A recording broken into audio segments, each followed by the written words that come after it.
Two Nancys. Hello, Mark and Tony, Amy, Gary. When did you have a session with Neale Donald Walsch, Mark?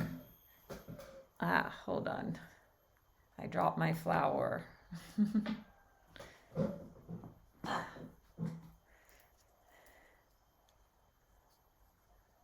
Was that recently, Mark?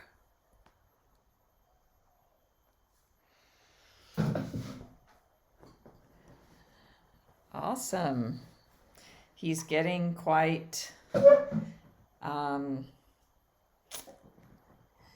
older in his age, I believe. Isn't he in his 80s? Hi, Ginger. Welcome, welcome. Excuse me. In a session last week with Neale Donald Walsch. So if you don't know anyone who's here, Neale Donald Walsch is the author of the book Conversations with God that we are going to be studying, which is this book. So is there anybody that is new here with me, or new to Insight Timer, or new to this book Conversations with God, or this live stream series? If you care to introduce yourself, I see mostly familiar, wonderful, familiar faces. So yes, today that is what we are going to do, is to dive back into the Conversations with God book material. If you are new to me, I'm Natalie. I'm a spiritual life coach, Reiki master teacher, and intuitive, an energy healer.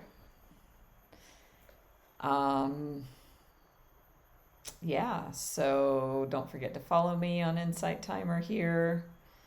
Also check my website, social media, Facebook, Instagram. This will also be uploaded as a replay video on my YouTube channel. Subscribe there. And all of that. So welcome, Kelly from Philadelphia. Okay, yeah. I was thinking Neale Donald Walsch was like 85, so wow, 80. He's doing pretty good. He's had, I think he had a quintuple bypass and years ago. Hi, Friendly Paws, Duchess. Welcome.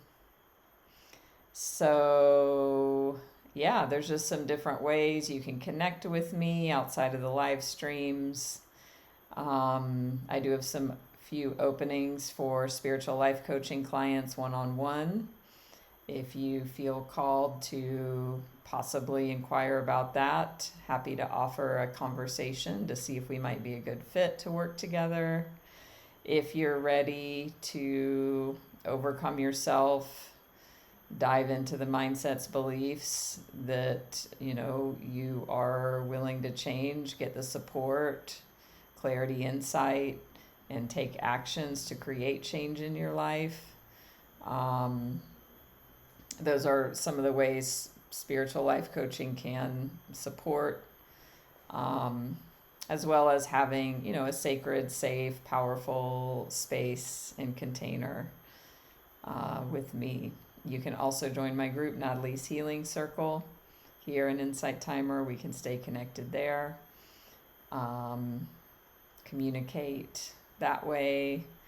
I also have the Money Mindset program opening soon.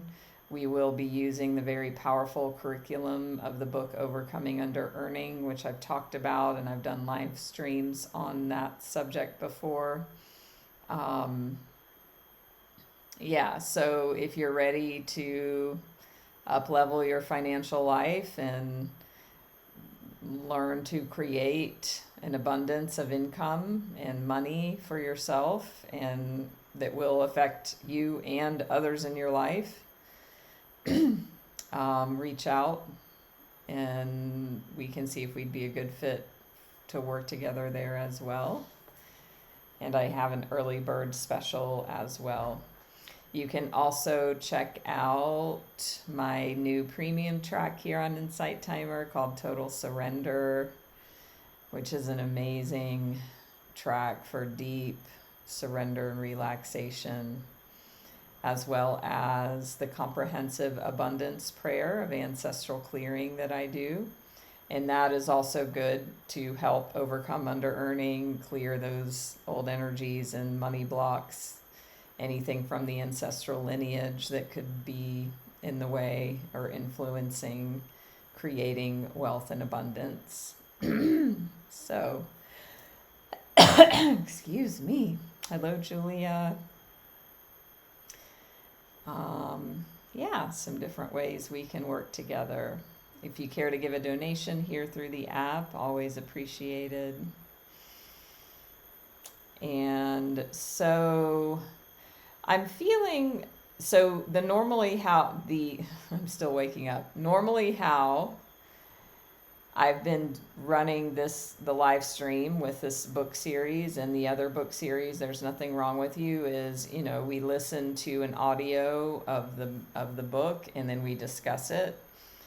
I'm feeling like, because last time in our live stream the other day, I read some passages from the book just spontaneously, and it was really powerful. So I'm feeling a nudge to kind of pause in where we were in the audio book listening, and jump directly to a chapter in the book that I've been really diving into and that I know will be really powerful for everyone here. And that I'll just read it and we'll discuss it today and we'll see how that flows. I'm always open to intuitive nudges and following the flow. And yeah, when I got up today, I'm living in Bali, so it's morning here. It just came into my mind of like, what if we did this? This feels interesting. This feels exciting and expansive. And it's interesting too, because I notice the mind wanting to go into an old story. Well, you can't do it that way. That's wrong. You shouldn't do it, you shouldn't go off track. You shouldn't skip around. You shouldn't read it yourself. So these sorts of ideas I'm noticing, and this is part of what we're up to here in the topics of what we talk about so often, is the noticing of judgment on the self and then releasing it. So that's the growth in the journey, is, okay, I had this impulse, it seemed exciting, sounded exciting, felt good. And then the judgment of the mind came in and was like, oh no, well, you can't do that because everyone's expecting this and blah, blah, blah. And what if it's not good enough? So, and this is really the deepest work we can do, is first having those awarenesses, being aware that thought process is even there, because 99 or whatever % of people just wouldn't even notice that. So the noticing is there, and then, oh, okay, there's a pattern. I'm choosing not to buy into it, not to believe it, and just, okay, that's the old conditioning. I am going to go with my intuitive thought and read in the book and see how it flows. Because this is the unfolding and the journey and the evolution and expansion of what we are up to here. It doesn't have to be static in this, we must, do a live stream in this certain way, Tuesdays at 8 a.m. We don't have to do that. And yet my mind at least, has that conditioning. So Hello, Britt. Good to see you. So, with that said, we can go ahead and jump in. If you have the book version of Conversations with God, you're welcome to get it. And if not, then you can be in a meditative listening space. So what I'm going to do to kind of set the tone as we dive into this is open with let's dive in deeper here. Let's drop in together. And then from that energy and space, then we'll experience this information together. I'll also bring in the Reiki and channel Reiki into the space as well. And then we will be more receptive and open to experience this information together. So let's go ahead and do that.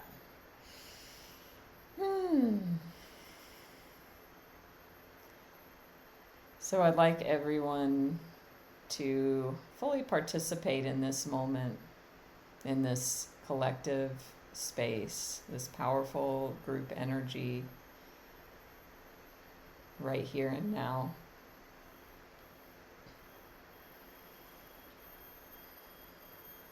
By unplugging your attention from technology, aside from listening to my voice,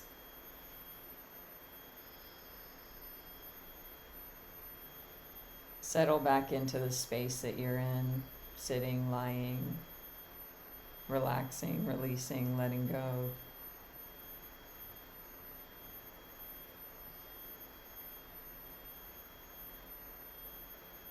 And think about this book, even if you don't know what it is, if you've never heard of it, it doesn't matter if you know it well.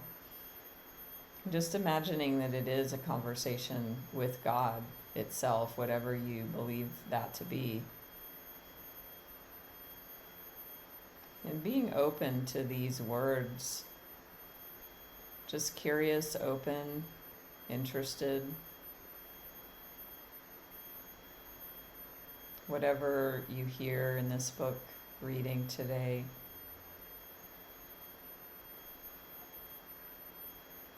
just allowing it to sink into the layers of the mind.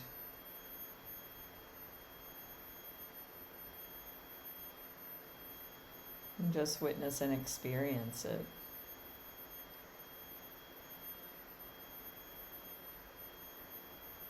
And then you have a choice to take it on as truth or not. And there's no energy around that, because we're all here and sovereign in our journeys.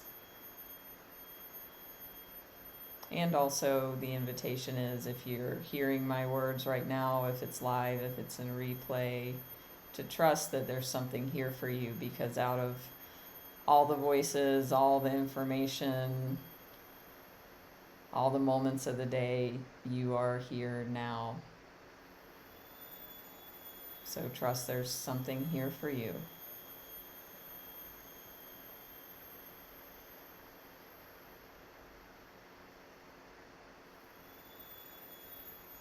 And I'd like you to just imagine your spiritual team surrounding you. Guides, ancestors, angels, archangels, saints, ascended masters, gurus, gods, goddesses, source, higher power, universe. Just all of this loving energy focused on you. It never leaves you.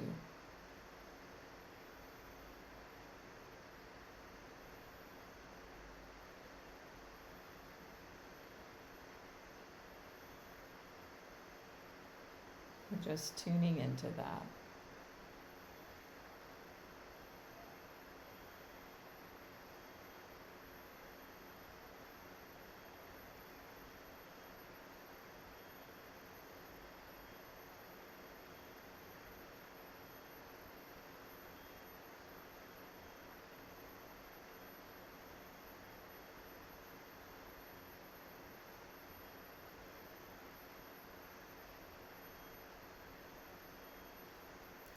And allowing the Reiki to flow and to receive it if you choose to.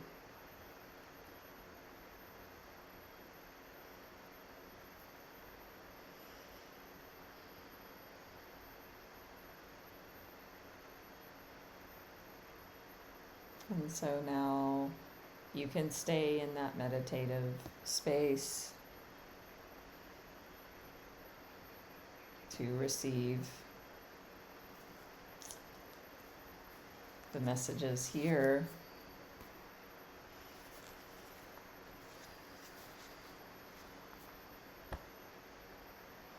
So this is chapter 8 on page 121. And it's a conversation between God and the author Neale Donald Walsch. So the author starts by saying, "When will I learn enough about relationships to be able to have them go smoothly? Is there a way to be happy in relationships? Must they always be challenging?" And God, whatever you choose that to be, answers, "You have nothing to learn about relationships. You have only to demonstrate what you already know. There is a way to be happy in relationships, and that is to use relationships for their intended purpose, not the purpose you have designed." So I'm going to pause and say, this is relationship of any kind. It does talk about, romantic relationships and partnerships, and also everything is relationship. We are relating to everything in every moment. Whatever's showing up in our present moment experience we're relating to, that's a relationship. What is our relationship with our thinking, our relationship with situations and people around us. So allow your mind to expand and include all of the forms of relationship here. So God, quote, God says, "Relationships are constantly challenging, constantly calling you to create, express, and experience higher and higher aspects of yourself, grander and grander visions of yourself, even more magnificent versions of yourself. Nowhere can you do this more immediately, impactfully, and immaculately than in relationships. In fact, without relationships, you cannot do it at all. It is only through your relationship with other people, places, and events that you can even exist as a knowable quantity, as an identifiable something in the universe. Remember, absent everything else, you are not. You only are what you are relative to another thing that is not. That is how it is in the world of the relative, as opposed to the world of the absolute, where I reside." So, there was so much juice in that paragraph. Did that land? Or did that not land? I'm going to pause that, because this is a really important piece. Yeah. Thanks for speaking up, Ginger, for likely many.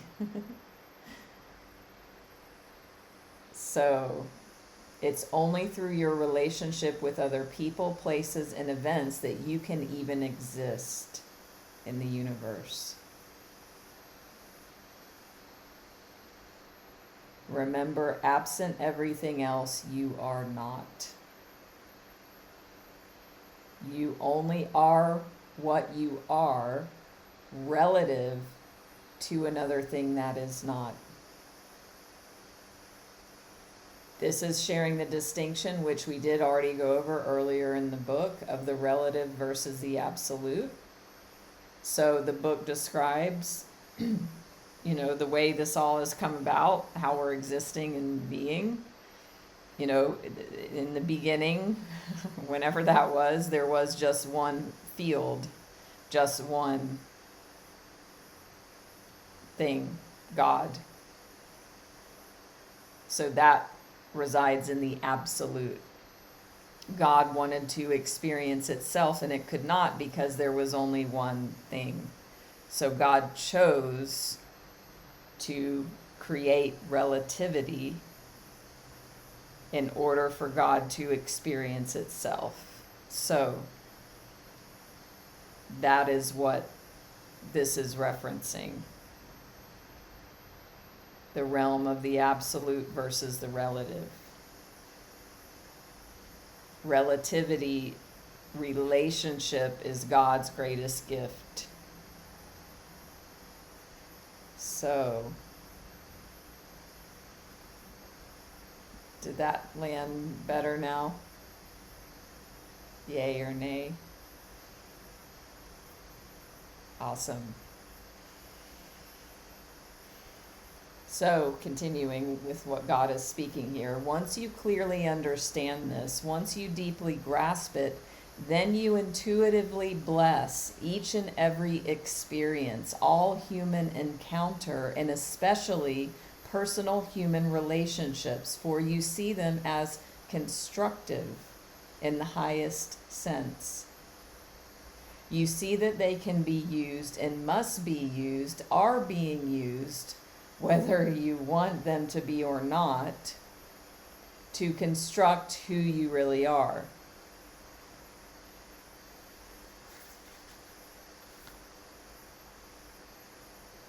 So going back to, you have nothing to learn about relationships, you have only to demonstrate what you already know.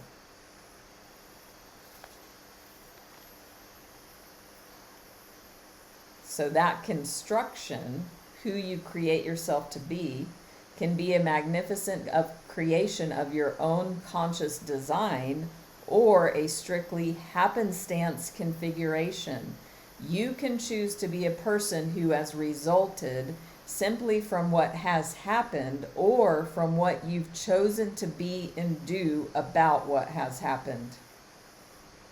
It is in the latter form that creation of self becomes conscious. It is in the second experience that self becomes realized. I'm going to pause and do that one again because this is everything. So you are always relating in every moment to whatever's in your moment or whatever's in your mind, and whoever that is. This is an invitation for you. How do you want to create yourself to be in relation to that? So this construction can be a magnificent creation of your own conscious design or a strictly happenstance configuration. You can choose to be a person who has resulted simply from what has happened or from what you've chosen to be and do about what has happened. This is the most powerful distinction we talk about this all the time. The world, things are happening to me. I hope I can change. This happened, they did this. This is why I'm this way. I can't change. I can't do anything about it. From that sort of mindset of being a person who's resulted from what's happened versus who you choose to be and do about what has happened. That's going from powerless to empowered mindset, from victim to powerful, to being at choice. It's not about what's happened. It's about who you choose to be and what you choose to do as a result of what's happened. And most people live by, this has happened, so this is how I am, and this is how it is. And they stay there. So we're always living by creation? Are you living by conscious or unconscious creation? Unconscious creation is these things happen, so this is why I am the way that I am, and there's no personal accountability or responsibility. If we're living by conscious creation, then we choose to demonstrate who we want to be as a result of what's happened. And that's for anything, period. There's no exceptions. And this can be, it's simple, it's not easy. So I'll continue reading. Bless, therefore, every relationship and hold each as special informative of who you are and now choose to be.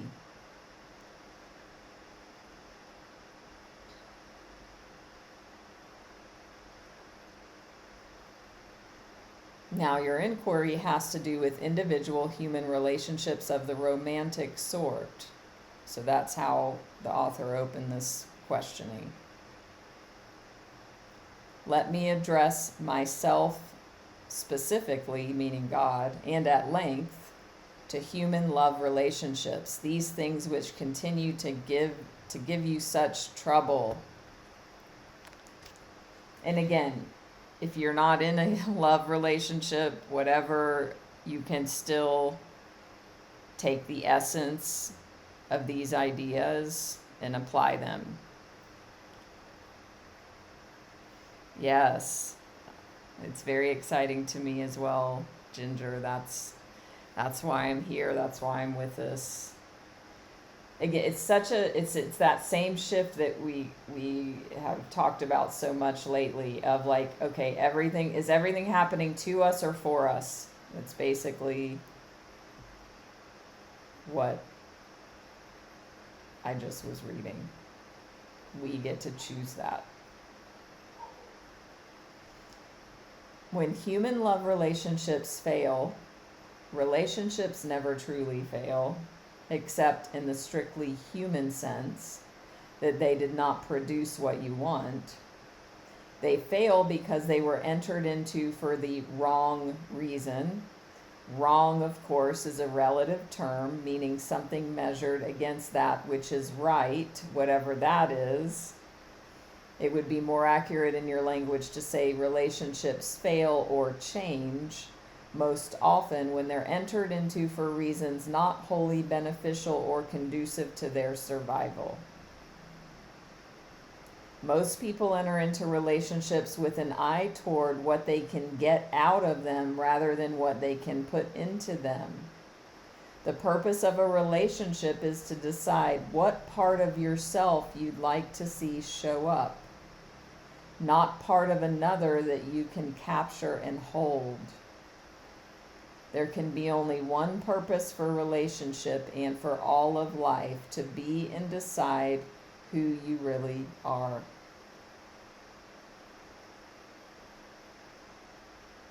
So how many of you can relate to that? And this, again, could be any sort of relationship or connection. Entering into it with an eye toward what you can get out of it rather than what you can put into it. The purpose is to decide what part of yourself you'd like to see show up, not what part of another you can capture and hold.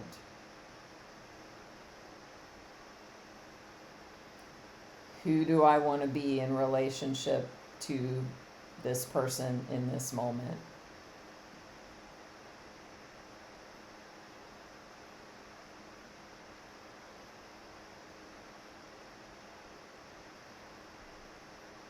So, is this landing for you? Any questions, insights, takeaways?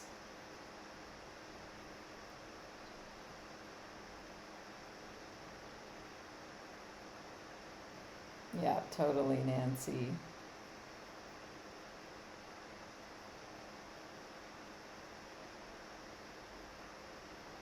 So it's shifting too from that mindset of like, I'm looking to get something, yeah, unconsciously or consciously, but mostly A lot of times it's unconscious.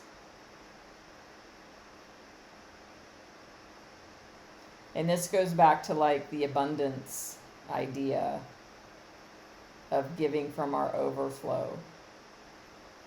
When I'm full and giving from my overflow, I'm not looking for,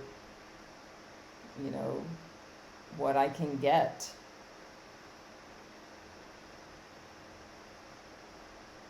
So it continues. It's very romantic to say you were nothing until that special other came along, but it's not true. Worse, it puts an incredible pressure on the other to be all sorts of things they are not.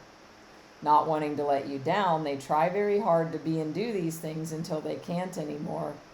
They can no longer complete your picture of them. They can no longer fill the roles to which they've been assigned. Resentment builds and anger follows. Finally, in order to save themselves in the relationship, these special others begin to reclaim their real selves, acting more in accordance to who they are. And it is about this time that you say they've really changed. Can anyone relate to that besides me? It's very romantic to say that now your special other has entered your life, you feel complete. Yet the purpose of relationship is not to have another who might complete you, but to have another with whom you might share your completeness. Here's the paradox of all human relationships. You have no need for a particular other in order for you to experience fully who you are, and without another, you are nothing. This is the paradox. This is going back to the absolute and relativity idea we talked about earlier.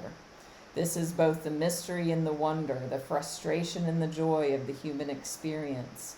It requires deep understanding and total willingness to live within this paradox in a way which makes sense. I observe that very few people do. Most of you enter your relationship forming years ripe with anticipation, full of sexual energy, a wide open heart, and a joyful if eager soul. Somewhere between 40 and 60, and for most it's sooner rather than later, you've given up on your grandest dream, set aside your highest hope, and settled for your lowest expectation or nothing at all. The problem is so basic, so simple, and yet so tragically misunderstood. Your grandest dream, your highest idea, and your fondest hope has had to do with your beloved other rather than your beloved self. The test of your relationships has had to do with how well the other lived up to your ideas and how well you saw yourself living up to theirs. Yet the only true test has to do with how well you live up to yours. Relationships are sacred because they provide life's grandest opportunity, indeed its only opportunity, to create and produce the experience of your highest conceptualization of self. Relationships fail when you see them as life's grandest opportunity to create and produce the experience of your highest conceptualization of another. So I'm going to read that part again.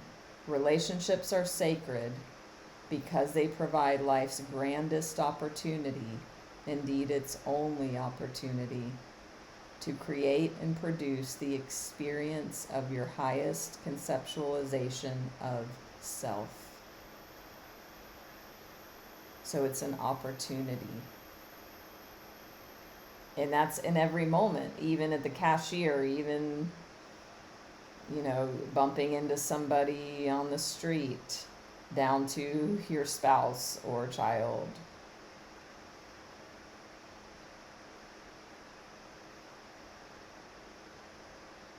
So let each person in relationship worry about the self. What self is being, doing, and having. What self is wanting, asking, giving. What self is seeking, creating, experiencing. And all relationships would magnificently serve their purpose and their participants. Let each person in relationship worry not about the other, but only about self.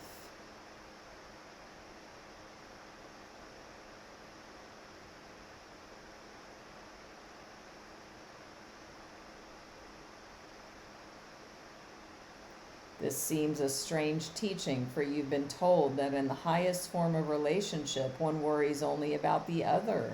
Yet I tell you this, your focus upon the other, your obsession with the other is what causes relationships to fail.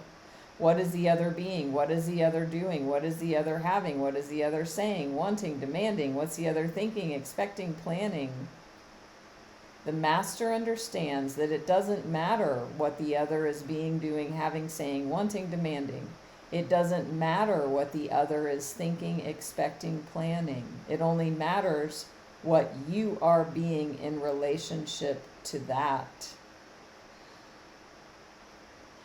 The most loving person is the person who is self-centered.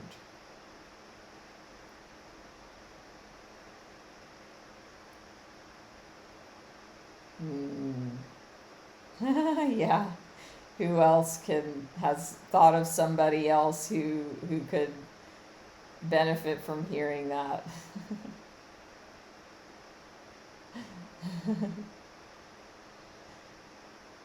Bless that part of the mind that wants Mom to hear this. Duchess, Nancy, totally can relate as well.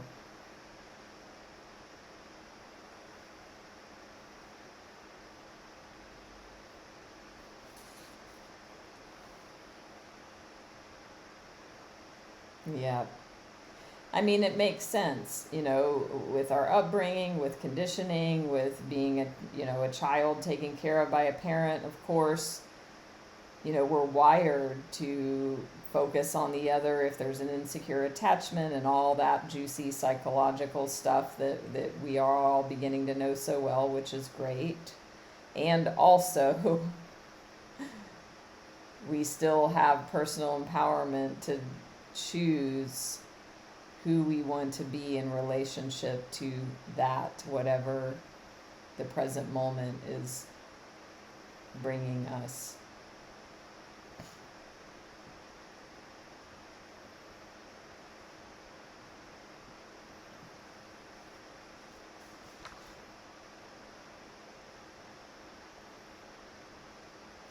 The losing of the self in a relationship is what causes most of the bitterness in such couplings.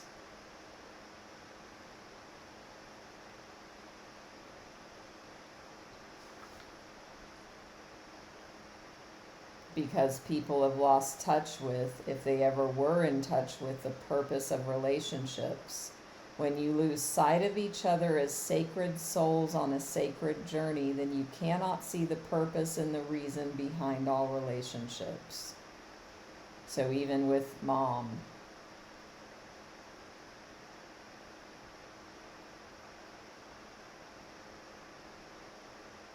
when you lose sight of each other as sacred souls on a sacred journey, then you cannot see the purpose and the reason behind all relationships.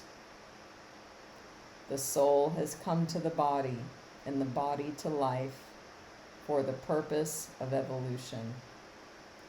You are evolving, you are becoming, and you are using your relationship with everything to decide what you are becoming. So this is the mystery. This is the deepest knowing, if you resonate with it. I know I do. The soul has come to the body and the body to life for the purpose of evolution. You are evolving, you are becoming, and you're using your relationship with everything to decide what you are becoming. This is the job you came here to do. This is the joy of creating self, of knowing self, of becoming consciously what you wish to be. It is what is meant by being self-conscious. You've brought yourself to the relative world so you might have the tools with which to know and experience who you really are. Who you are is who you create yourself to be in relationship to all the rest of it. Your personal relationships are the most important elements in this process. Your personal relationships are therefore holy ground. They have virtually nothing to do with the other, yet, because they involve another, they have everything to do with the other. This is the divine dichotomy. This is the closed circle. So it's not such a radical teaching to say, blessed are the self-centered, for they shall know God. It might not be a bad goal in your life to know the highest part of yourself and to stay centered in that. Your first relationship, therefore, must be with yourself. You must first learn to honor and cherish and love yourself. You must first see yourself as worthy before you can see another as worthy. You must first see yourself as blessed before you can see another as blessed. You must first know yourself to be holy before you can acknowledge holiness in another. If you put the cart before the horse, as most religions ask you to do, and acknowledge another as holy before you acknowledge yourself, you will one day resent it. If there's one thing none of you can tolerate, it's someone being holier than thou. Yet your religions force you to call others holier than thou, and so you do it for a while, then you crucify them.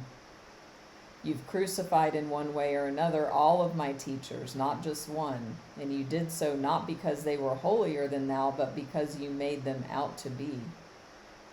My teachers have all come with the same message, not I'm holier than thou, but you are as holy as am I. This is the message you've not been able to hear. This is the truth you've not been able to accept. And that is why you can never truly, purely fall in love with another. You have never truly, purely fallen in love with yourself. And so I tell you this, be now and forever centered upon yourself. Look to see what you are being, doing, and having in any given moment, not what's going on with another. It is not in the action of another, but in your reaction that your salvation will be found.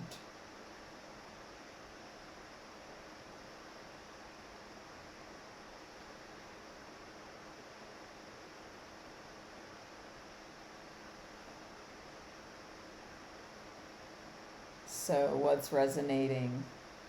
A new way to look at the term self-centered.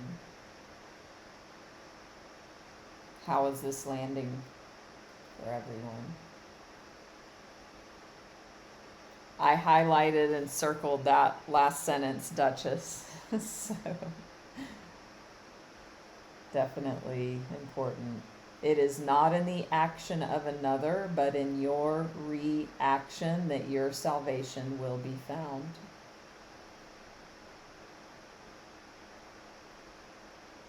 And this is why it's always going back to awareness. And like even earlier, whenever I talked about, I had this idea to read instead of listen and do the format of this live stream differently, and I noticed the judgment. You know, my reaction to that pattern can even be put into context here. That I had an awareness. I didn't choose to buy into that story that I have to do it the way I've been doing it because that's what is expected.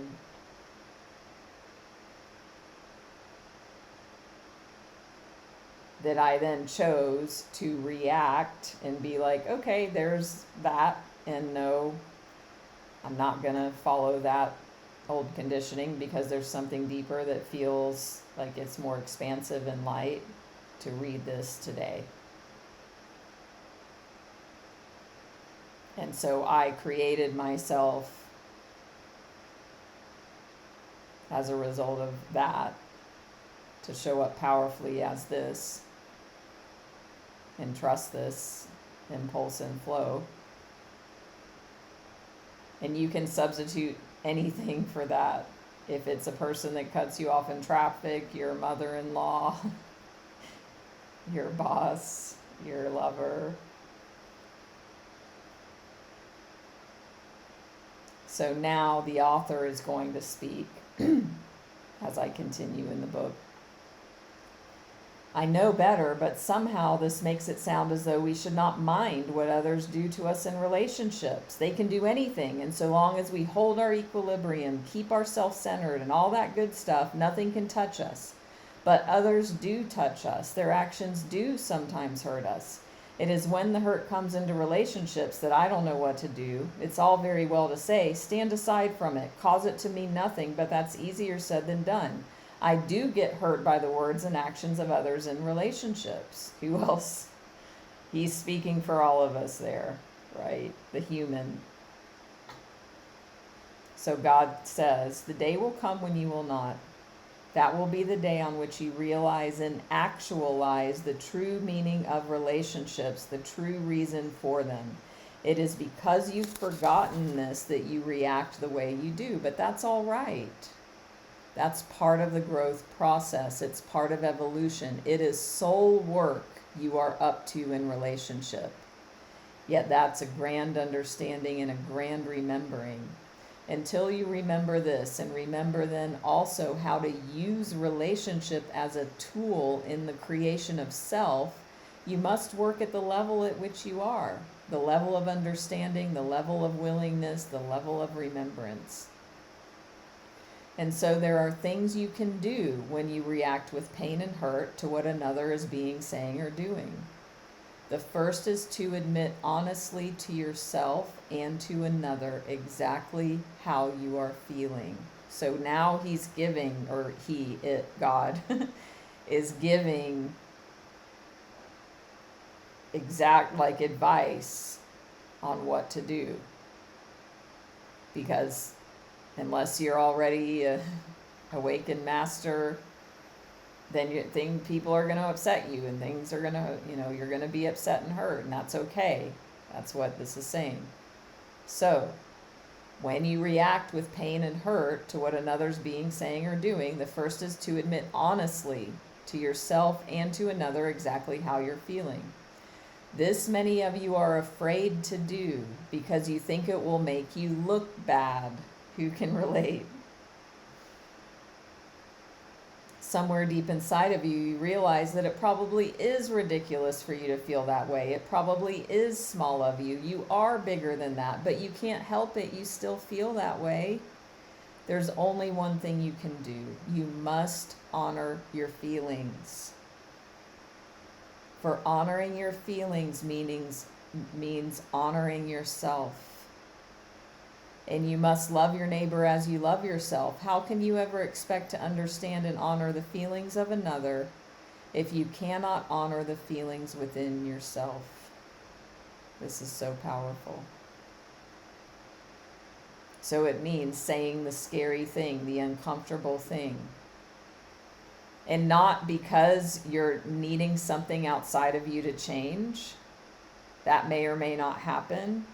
But because when you honor your feelings, you're honoring yourself. And that's part of the process of knowing yourself as worthy and loving yourself. So the first question in any interactive process with another is, now, who am I?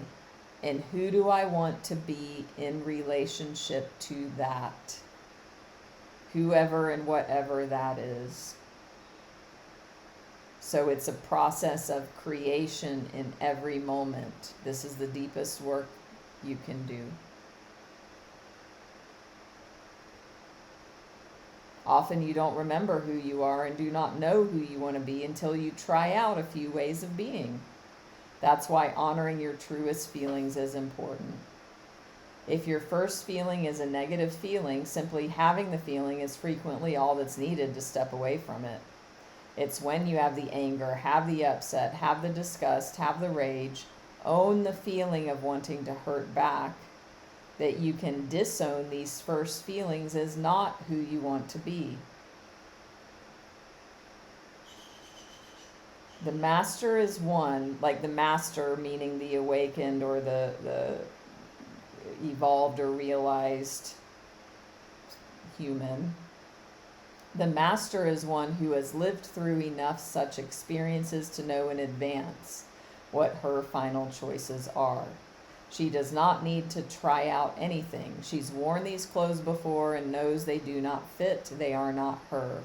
And since a master's life is devoted to the constant realization of self as one knows oneself to be, such ill-fitting feelings would never be entertained. That's why masters are imperturbable in the face of what others might call calamity. A master blesses calamity, for the master knows that from the seeds of disaster in all experience comes the growth of self. And the master's second life purpose is always growth. For once one has fully self-realized, there's nothing left to do except be more of that. It's at this stage that one moves from soul work to God work. For this is what I am up to. I will assume for the purposes of this discussion that you are still up to soul work. You are still seeking to realize, make real, who you truly are. Life, or God, will give you bountiful opportunities to create that. Remember, life is not a process of discovery. Life is a process of creation. You can create who you are over and over again. Indeed, you do every day. As things now stand, you do not always come up with the same answer, however. Given an identical outer experience, on day one, you may choose to be patient, loving, and kind in relationship to it. On day two, you may choose to be angry, ugly, and sad. The master is one who always comes up with the same answer, and that answer is always the highest choice. In this, the master is eminently predictable. Conversely, the student is completely unpredictable. One can tell how one is doing on the road to mastery by simply noticing how predictably one makes the highest choice in responding or reacting to any situation. Of course, this throws open the question, what choice is highest? That is a question around which have revolved the philosophies and theologies of man since the beginning of time. If the question truly engages you, you are already on your way to mastery. For it is still true that most people continue to be engaged by another question altogether. Not what is the highest choice, but what is the most profitable, or how can I lose the least? Better plug this in before the computer turns off. When life is lived from a standpoint of damage control or optimum advantage, the true benefit of life is forfeited. The opportunity is lost, the chance is missed. For a life lived thusly is a life lived from fear, and that life speaks a lie about you. For you are not fear, you are love. Love that needs no protection, love that cannot be lost. Yet you will never know this in your experience if you continually answer the second question and not the first. For only a person who thinks there's something to gain or to lose asks the second question. And only a person who sees life in a different way, who sees self as a higher being, who understands that winning or losing is not the test, but only loving or failing to love, only that person asks the first. He who asks the second question says, I am my body. She who asks the first says, I am my soul. Let all who have ears to hear listen. For I tell you this, at the critical juncture in all human relationships, there is only one question. What would love do now? No other question is relevant. No other question is meaningful. No other question has any importance to your soul. What would love do now? Now we come upon a very delicate point of interpretation, for this principle of love-sponsored action has been widely misunderstood, and it is this misunderstanding which has led to the resentments and angers of life, which in turn have caused so many to stray from the path. For centuries, you've been taught that love-sponsored action arises out of the choice to be, do, and have whatever produces the highest good for another. Yet I tell you this, the highest choice is that which produces the highest good for you. As with all profound spiritual truths, the statement opens itself to immediate misinterpretation. The mystery clears a bit the moment one decides what is the highest good one could do for oneself. And when the absolute highest choice is made, the mystery dissolves, the circle completes itself, and the highest good for you becomes the highest good for another. It may take lifetimes to understand this and even more lifetimes to implement, for this truth revolves around an even greater one. What you do for yourself, you do for another. What you do for another, you do for yourself. This is because you and the other are one, and this is because there is naught but you.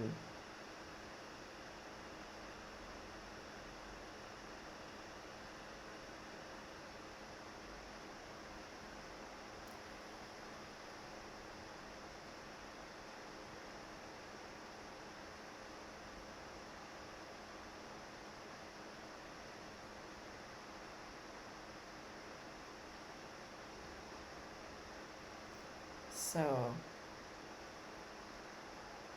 letting that land, sink in, seep in.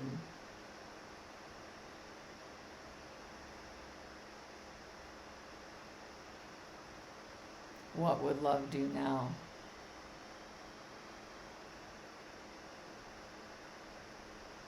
The highest choice is that which produces the highest good for you, not the other person.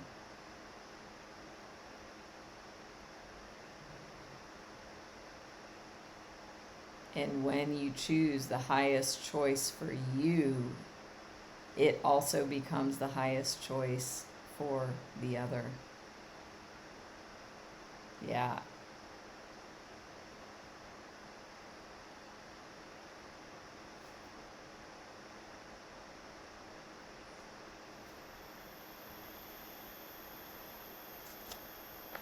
It does, because we don't need to figure out about the other person. Good. So this book says, you know, we've got all this conditioning, right?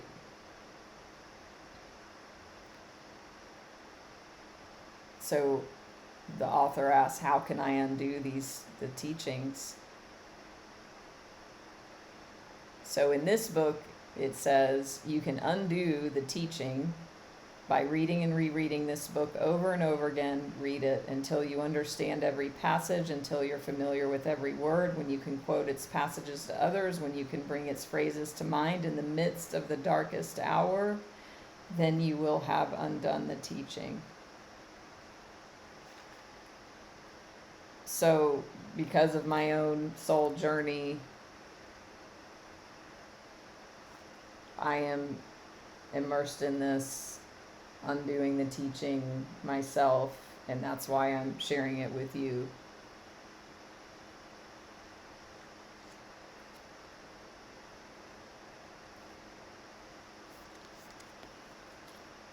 So recently it's, you know, all this has come up for me, and it's interesting what I just read is, okay, when you basically wake up in the conditioning and the limiting beliefs and the old paradigms and patterns and subconscious programs, it might be like, oh, are they mad at me? Right? Or, you know, what do I do? You know, my mind has actually seen this passage like as a visual in my mind in that moment. The highest choice is that which produces the highest good for me.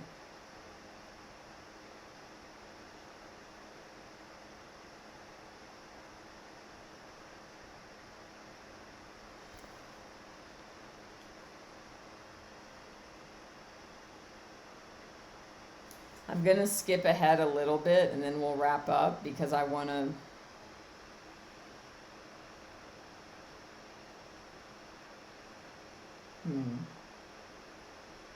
Okay.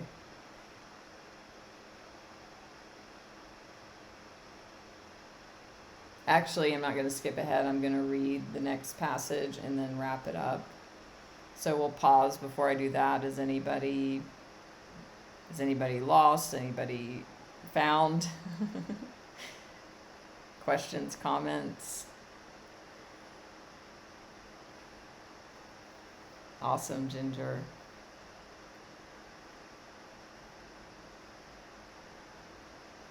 Is this helpful? Is this impactful?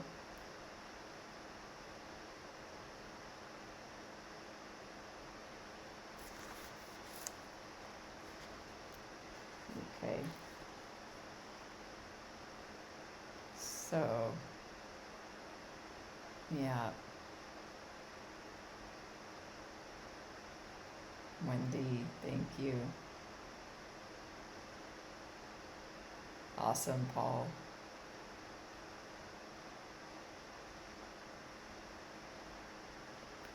And if this resonates, I mean, you can watch this replay over and over again. You can get the book.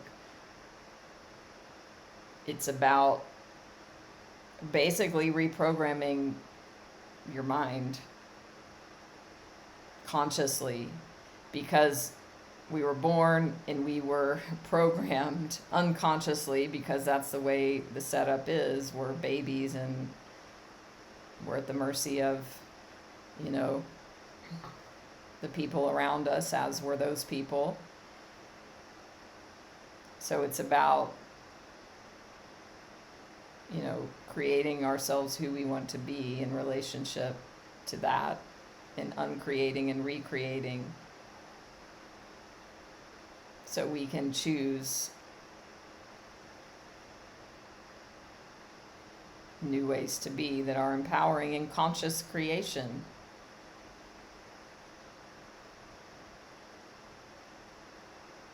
So the last part I read was, what you do for yourself, you do for another. What you do for another, you do for the self. This is because you and the other are one, and this is because there is naught but you. All the masters who have walked your planet have taught this. Verily, verily, I say unto you, inasmuch as you have done it unto the least of these, my brethren, you have done it unto me. That's a Bible quote. And this is not a religious book, FYI. Yet this has remained for most people merely a grand esoteric truth with little practical application. In fact, it is the most practically applicable esoteric truth of all time. It is important in relationships to remember this truth, for without it, relationships will be very difficult. Let's go back to the practical applications of this wisdom and step away from the purely spiritual, esoteric aspect of it for now. So often, under the old understandings, people, well-meaning and well-intentioned and many very religious, did what they thought would be best for the other person in their relationships. Sadly, all this produced in many cases, in most cases, was continued abuse by the other, continued mistreatment, continued dysfunction in the relationship. Ultimately, the person trying to do what is right by the other, to be quick to forgive, to show compassion, to continually look past certain problems and behaviors, becomes resentful, angry, and mistrusting even of God. For how can a just God demand such unending suffering, joylessness, and sacrifice even in the name of love? The answer is God does not. God asks only that you include yourself among those you love. God goes further. God suggests and recommends that you put yourself first. I do this knowing full well that some of you will call that blasphemy and therefore not my word, and that others of you will do what might be even worse, accept it as my word and misinterpret or distort it to suit your own purposes, to justify ungodly acts. I tell you this, putting yourself first in the highest sense never leads to an ungodly act. If therefore you've caught yourself in an ungodly act as a result of doing what is best for you, the confusion is not in having put yourself first, but rather in misunderstanding what is best for you. Of course, determining what is best for you will require you to also determine what it is you're trying to do. This is an important step many people ignore. What are you up to? What's your purpose in life? Without answers to these questions, the matter of what's best in any given circumstances will remain a mystery. As a practical matter, again leaving esoterics aside, if you look to what is best for you in these situations where you're being abused, at the very least, what you will do is stop the abuse. And that will be good for both you and your abuser. For even an abuser is abused when his abuse is allowed to continue. Even an abuser is abused when his abuse is allowed to continue. This is not healing to the abuser, but damaging. For if the abuser finds that his abuse is acceptable, what has he learned? Yet if the abuser finds that his abuse will be accepted no more, what has he been allowed to discover? Therefore, treating others with love does not necessarily mean allowing others to do as they wish.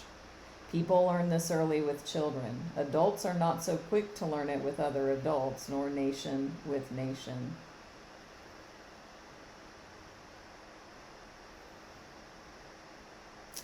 So,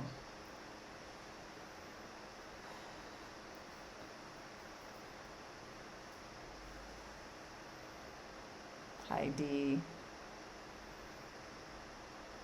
Yes, exactly. You're saying exactly what the passage was just saying. We were conditioned to think of the other and what's best for them. That we're selfish. And then it talked about, okay, well, what's the highest choice for me? Depends on what your purpose in life is or what your goal is.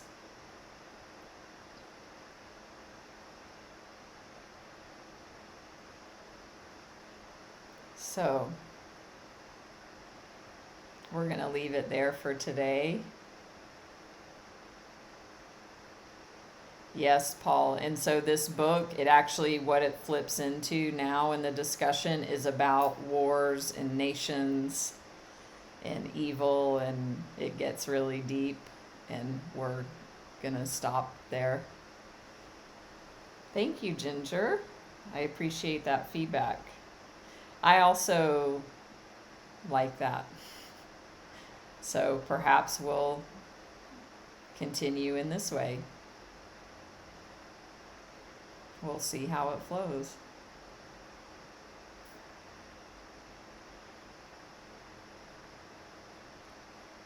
So, hi Geraldine, thank you. If you don't follow me already, please do so. If you appreciate this, give a donation. If you appreciate Insight Timer. Thank you, Duchess.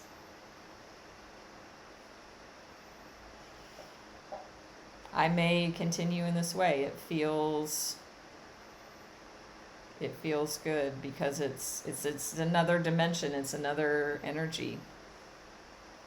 Awesome, Wendy. The book is called Conversations with God.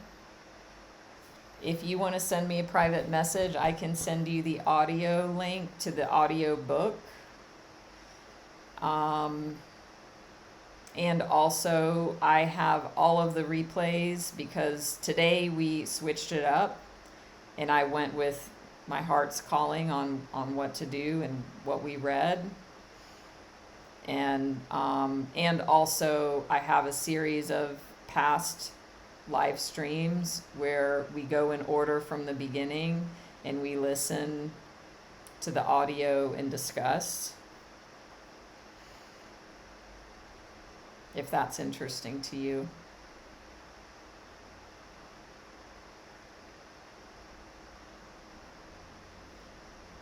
So don't forget to give my premium tracks a listen here, or my free tracks on Insight Timer, and stay tuned for more. I'm glad, Paul. Really glad to hear that. Yeah, please subscribe, YouTube and Facebook, Instagram, following, all that stuff.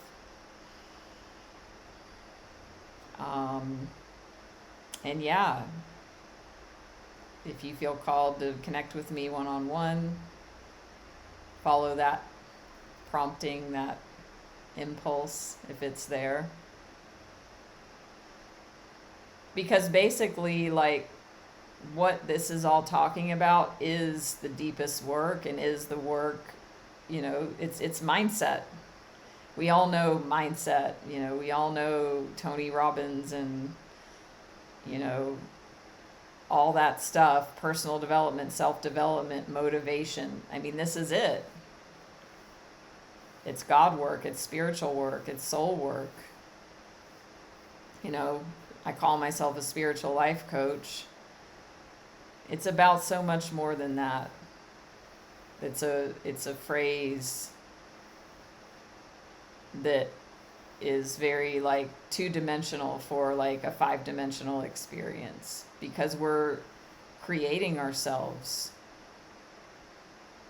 And in working, deeply with one-on-one in a coaching space, it's about who do we want to be in relation to whatever the life situations are. And you get that support and guidance and that stand. I stand for my clients. I see them in possibility as God sees them. And so that's what all, the overcoming limiting beliefs, creating who you choose to be. And then when you do that, different results are created. I also do Reiki and Ancestral Clearing, card readings, and I'm doing my group coaching program, Money Mindset Mastery. I'm super excited about that, because how many of you have had under-earning, lack, scarcity? I mean, it all goes back to the same stuff we're programmed with as kids. So we're using all of the spiritual and practical tools in a powerful group setting to help you overcome and create who you choose to be in the abundance you want to receive. You get to create it. Ooh, awesome. Geraldine, where? I don't know. Where? Where what? Please explain. Yes, Duchess. Life is not a process of discovery, but a process of creation. And we're all here waking up, awakening to the truth of who we truly are, which this book says we are God.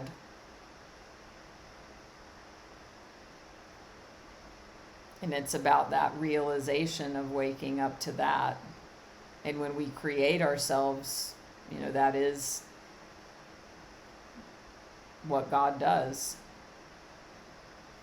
and what God is. Oh, the course. Yes. So it's on my website. I have a page on there. You can send me a private message, get more information. I'm happy to share about it, and you can read more. And, I have my About section here on my teacher profile. And there's a link there to all my links. You can find me very easily. Or you can just send a message here in Insight Timer. So stay tuned. I will be scheduling a number of live streams coming up. And love being with you in this space. This is, to me, the biggest quote work we can do, that I can do for myself. And, you know, we're all in this together. We're all bringing each other along as we raise and expand our consciousness. So I'm so happy and grateful and thankful for all of you here. And yes, I will see you all very, very soon. Much love. Namaste. Thank you, thank you, thank you, thank you.